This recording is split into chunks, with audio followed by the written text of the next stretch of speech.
all. Welcome to Mysteries with Divina. I am your host, the Godmother of Mysteries, and today I have another story for you. If you have been here before, then you know that we have been dabbling in dating mishaps, you could say. Man kills woman, woman kills man, and now I wanted to focus on a couple that killed somebody else. You know, they say some people bring out the best in each other, and some people bring out the worst. And this would be the case. But before we get into the story, today's riddle is, what can be touched but can't be seen? Stick around until the end of the show to find out the answer. Oh, also, before we get into the story, you may have noticed that my mask has bells. So I might be jingling throughout the episode. I apologize if this is too distracting. You can let me know in the comments if it annoys you too much. I wasn't necessarily thinking about the jingling until when I started talking and I'm like, oh, I'm ringing. The case of Daniel Halseth, a father of 3 who was first married to a woman named Elizabeth. She is notably the youngest woman ever elected as a Nevada state senator. Their marriage lasted 10 years before she left him for the guy that she said he didn't have to worry about. Funny how that works out, huh? She was taking trips with this tiger fellow and, Daniel was not happy about it. And yes, his name was, in fact, Tiger. I know, I thought the same thing. Things ended ugly. In 2011, Elizabeth comes back from a trip with Tiger, I'm sure feeling refreshed and relaxed, and gets into an argument with Daniel. Things got out of hand and the cops were called. Daniel was arrested. He was charged with 2 counts of felony coercion and battery and a misdemeanor count for open and gross lewdness. Guess he was coming on a little too strong. He struck a deal, had to pay a fine, do some community service, and attend anger management classes, which, doesn't sound too bad. But he even had to register as a sex offender because Elizabeth also filed a sexual assault claim.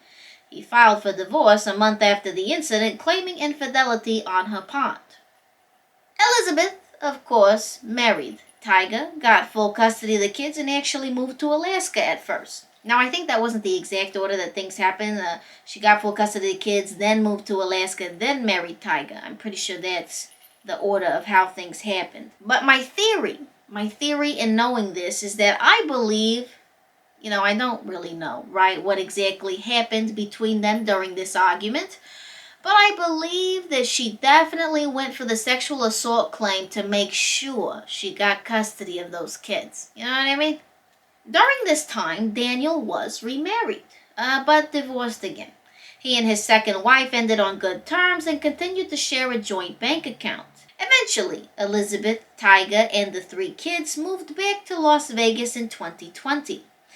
At this time, his youngest daughter, Sierra, is 15 years old, and she started spending a lot of time with him, spending the night, multiple nights in a row, and it was more like she was living at his house than with her mother. Daniel was thrilled to have her around and even tried to regain custody of her, which the judge denied. Regardless of the decision, Sierra continued to spend most of her time at Daniel's home. In June of 2020, Sierra gets her first boyfriend, 18-year-old Aaron Guerrero. At first, the teen romance seemed normal. All parents were on board until Daniel overhears a conversation they were having about robbing their parents and running away together to Los Angeles. Now, this is how I know that they ain't got 2 brain cells to rub together between the 2 of them. First of all, why do you need to run away? I mean, there's nobody stopping you from seeing each other. Why do you have to leave? And go struggle on your own? And then, moving to Los Angeles, one of the most expensive cities in the United States? Are you dumb or are you dumb? I mean, how long do you think whatever they are able to rob from their parents would last them in an expensive city like Los Angeles? I mean, I give them 2 weeks and they're in a tent on Skid Row. That is when, after a discussion was had, both sets of parents decided to forbid them from seeing each other. See, look at them, only making things worse on themselves. Obviously, this had no effect on Sierra and Aaron's relationship other than they had to be sneakier about seeing each other and staying in touch. But they were not breaking up. I mean, quite literally, they were obsessed with each other. Fast forward some time. Both sets of parents are thinking everything is fine. They're thinking that, these two forgot about each other at this point. They moved on, what have you. They're thinking that the coast is clear. Wrong. In the early morning hours of April 8th, 2021, Aaron ran away from home and met up with Sierra secretly.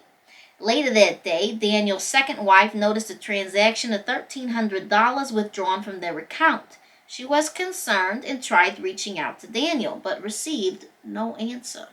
I'd be concerned too. I would be thinking at this point that my lousy ex finally decided to pull a fast one on me and take out all this money. Christine, Daniel's mother, had been trying to get in touch with him as well and also received no response. She eventually texted Sierra to ask why Daniel wasn't answering. She said that he was fine. His phone was broken. He would be getting it fixed by the following night and basically not to worry. Okay, so this kept everybody calm for one day. The next day, April 9th, Christine reaches out again to Sierra. She texted her and asked her to have Daniel call her. Sierra tells her Peggy wants to speak to him first and that he's in the shower. Christine responds with that she wants a call immediately and is very serious. Eventually, she did have a conversation over the phone with Sierra and asked to speak with Daniel again. Sierra gives her the same excuse that he's in the shower. How many times a day is this man going to take a shower, huh? First of all, she's already setting herself up for failure right here because, there's timestamps on texts and calls. So she's already establishing that Daniel, I'm sure he's already dead at this point. So she's establishing that she's lying about knowing that Daniel is fine. He's not, obviously, and she's telling everybody he's in the shower. Finally, she says to Sierra if she wouldn't let her speak with Daniel, she was going to call the police, at which point Sierra immediately hung up the phone. Maybe this child ought to write a book on how not to look guilty. After Sierra hung up, Christine calls Peggy Newman. This was the Peggy that we were referring to from the text messages.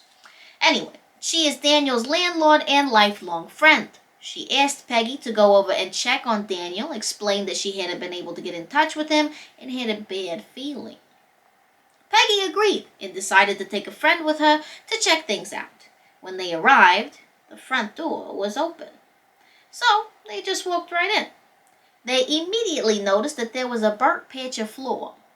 As they made their way to the garage, they could smell lighter fluid, and when they got in the garage, they found Daniel's body inside of a sleeping bag.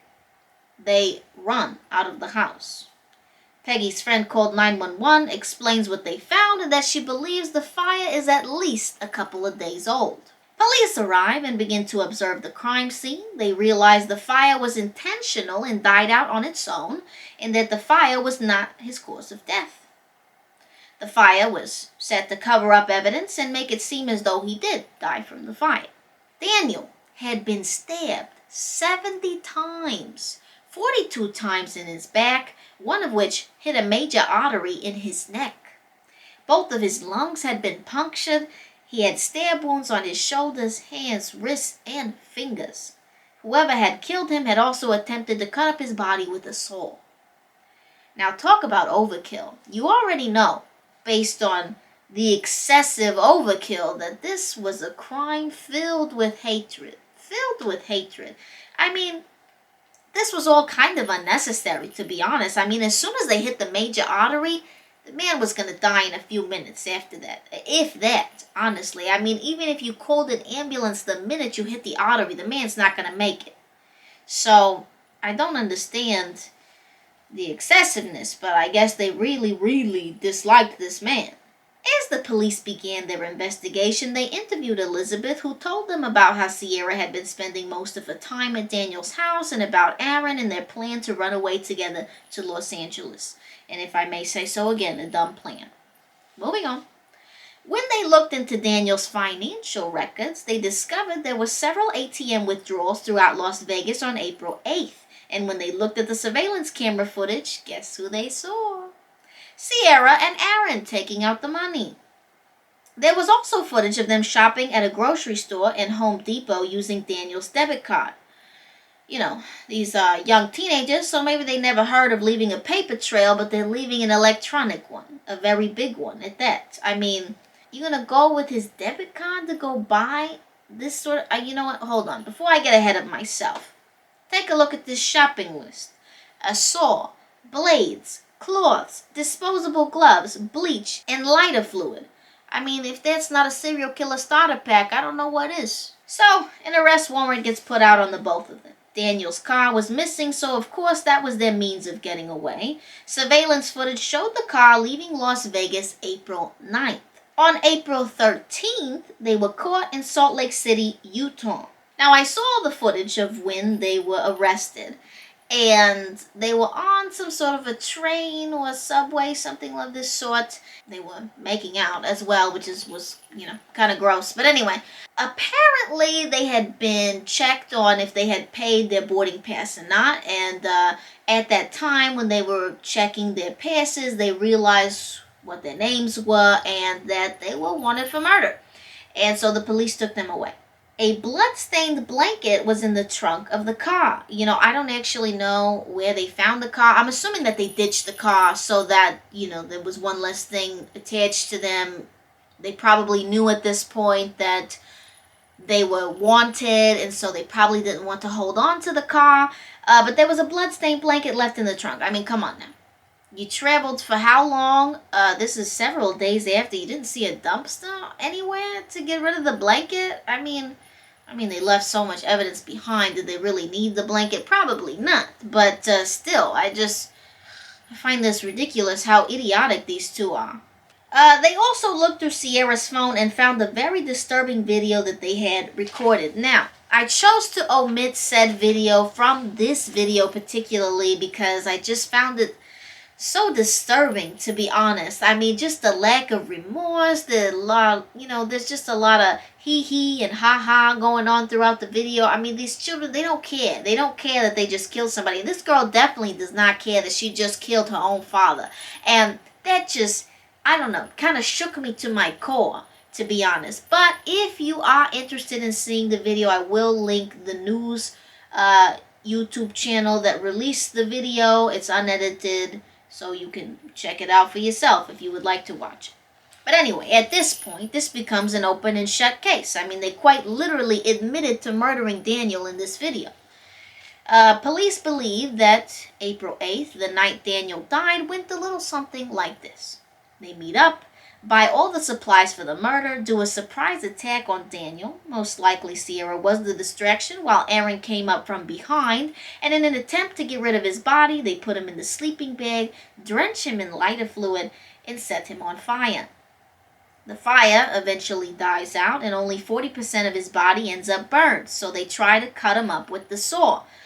They were unsuccessful with that as well, which is why they decided to leave him in the garage, and there was flesh found on the saws and lots of blood as well, all belonging to Daniel, of course. As a last effort to try to get rid of evidence, they decided to try to set the whole house on fire, go big or go home. But the fire also eventually died out, leaving all the evidence intact. I mean, these people, they don't know how to do anything correctly. They don't know how to plot to run away correctly. They don't know how to kill somebody correctly. I guess they were successful in that, but they don't know how to get rid of evidence at all. I mean, these are a couple of numbskulls, you know what I mean? At first, Sierra and Aaron pled not guilty. I know. Let that sink in for a second. These two actually thought that they had a chance of getting off. I mean, in what universe are these people living? You think you're going to get off? You're going to plead not guilty? They, decided to change their plea to guilty in May of 2022. Probably had some, time to talk to their lawyers and realized how ridiculous their plea was. They were both sentenced to 22 years to life in prison, and I believe they deserve every bit of it. Since receiving their sentences, Aaron actually did an interview about the murder. And here are some of the things that he said. She got the weapon first, and I always carry a weapon, so that's what led to what happened after that. A sentence makes no sense to me. What? So she picks up a weapon, and you always have a weapon, and that's why you killed him? No. this was all very premeditated. I mean, you guys went and bought the supplies beforehand, and obviously there was some sort of planning that went into this. You guys were waiting and in secret having your little relationship or whatever. When he was asked whose idea it was to commit the murder, he said, well, I would say it was both of our ideas because we didn't know exactly what we were going to do, but we knew we had to do something about it, and it turned out terribly wrong. They both claimed that Daniel abused and mistreated his daughter, while his family said that is completely false. Are you kidding me? I don't buy that for a second. You're going to tell me that this man was abusive to his daughter and he didn't have custody of her, like at all, and she was spending time at his house anyway? Are you serious? Nobody's going to buy something like that. If this child was truly being abused by her father, she never had to go back to that house if she didn't want to. She could have stayed at her mother's house. She could have cut her father off. She could have acted like he didn't exist. But she chose to spend time at his house. You know what I think about this girl? I think she's a manipulator, a liar, and a gaslighter. Okay, you cannot make me buy that your father was abusive to you, but you were choosing to spend time at his house. I think what was actually going on is that Daniel was so thrilled with having his child back in his life that he would probably lay out the red carpet for this girl, probably do anything for her, give her whatever she desired. And I think that's why she was spending most of her time over there. She was probably getting princess treatment. And because I have an understanding that he traveled quite often for his job, she probably had ample opportunity to sneak out and spend time with Aaron while she was at his house. So no, I'm sorry, I'm not buying it. Now, in regards to the video, he stated, we were both trying to cope with what happened, and well, I can't say for Sierra, but personally, I feel guilt every day. As you should. At the sentencing in October of 2022, Sierra offered no apology. I'm not surprised. While Aaron did. Aaron agreed to speak with 8 News Now from jail the day after learning his fate and before he would be sent to maximum security high desert state prison. Aaron also mentioned that he hadn't been in much trouble previously and had suffered from mental health issues and wasn't taking his medication. He said, I would pretend like I would take it, and I feel like that had some form or impact in what happened, he said. No kidding. What a recipe for disaster. He also claims he was using LSD. Okay, so it only gets worse, huh? He said he ordered this through a website that he didn't want to name. I probably wouldn't either. You never know. Your dealer might have connections in prison.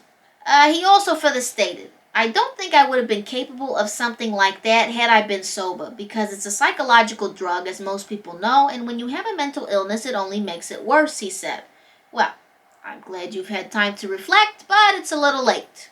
Aaron also said he is now taking the medication he needs, and that if he is ever granted parole, he hopes to show the Halseth family that he is a better person. When he was asked how he would make it up to them, he responded by proving to them that I'm not a monster and that I still have potential to be a functioning member of society and can benefit society. My man, leave that family alone. Do not bother that family after you are released, if you get released.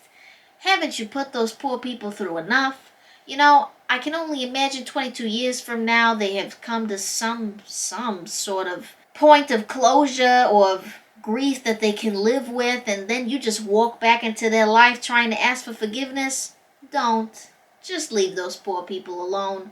I mean, we've talked several times on this channel about how difficult it must be to lose somebody that you love, you know, especially a family member. And it's something that I don't believe you ever recover from. To have devastated a group of people this way and then expect them to forgive you, I think is a little much.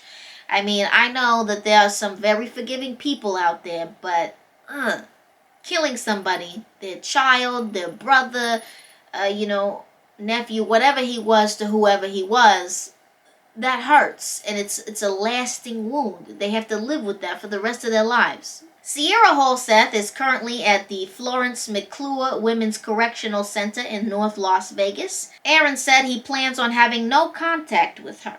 I think I acted more out of impulse than what you would call love, he said. Of course you were not actually in love with this woman, please. I mean, okay, I know. Maybe 10% of high school sweethearts make it. They get married, they have their family, blah, blah, blah. But there's like a very strong percentage that don't. I mean, people change, people grow, and to ruin your life for a relationship that didn't even last a year. That's crazy to me. And once again, points to the ignorance, the no brain cells up there. My goodness. Daniel's family, as you can imagine, has completely disowned Sierra and wished that both teenagers would get the maximum penalty allowed. They know that Daniel would want them to forgive her, but I don't believe they can currently find it in their hearts to do so. And I don't blame them. And that, my friends, is the end of the story. I tell you, I feel for this man. I really do. I feel so sorry for him. He really got the raw end of the stick. First he gets married to this woman who honestly just blatantly gaslights him about this relationship that she says doesn't exist with this tiger guy. I mean, lady, just say, hey, honey, I fell in love with the zoo animal and I don't want to be with you anymore. Let's get a divorce. I mean, it's not that hard, people. It's not that hard to break up with somebody if you don't want to be with them anymore. I mean, I think it takes way more effort to be sneaking around and cheating and living two different lives. I mean, I guess not really even sneaking around because she was taking trips with this man right in his face. When he gets upset about it, he's the one that has to foot the bill with the cops. You know what I mean? He's the one that ends up going to jail well, he didn't really go to jail, but he's the one that ends up with all the convictions and the stuff on his record. He's the one that ends up losing his kids. I mean, she really did a number on this man. And then, poor guy tries again and it still fails. I mean, at least they ended on good terms, but still. And then his children come back into his life. They move back, right? First they go to Alaska, and I'm sure he's devastated at this because he's wishing he could spend time with them, and he can't. I mean, that's so far away. Finally they move back. He feels like he's got a second chance at some, he feels like he can spend time with his daughter. He thinks he's developing a great relationship with her. He tries to fight for her custody, only to have that same kid, his own flesh and blood, turn around and kill him. I mean, my goodness, you just can't get any worse than that. You really can't. And I can only imagine how difficult it must have been for his family to accept the fact that their own flesh and blood killed their son, brother, whatever. And I'm sure they wish he was never born. I can't say for sure that he was the best guy, but by all accounts, he was a very loving father, and he really cared for his family, and he just kind of got the raw end of the stick, as I say. Before you go, the answer to today's riddle is someone's heart. Before we close out, I just want to say that I really do hope that you walk away from this video particularly and just appreciate the people that you have in your life, people that love you, care for you, have good intentions towards you, because those people are valuable, because you just don't know. You just don't know who's ready to just quite literally stab you in the back. You know what I mean? So just be grateful for those people. And crazy enough, this is our last episode for the rest of this year. I just want to thank you all for this great year that we've had. We've got plenty of new subscribers, new people in my Mysteries with Divina family, and I'm grateful for you all. I just want to wish you all a happy new year, and God bless you all, and I'll see you all very soon. Please don't forget to like, comment, and subscribe, and I'll see you all next time.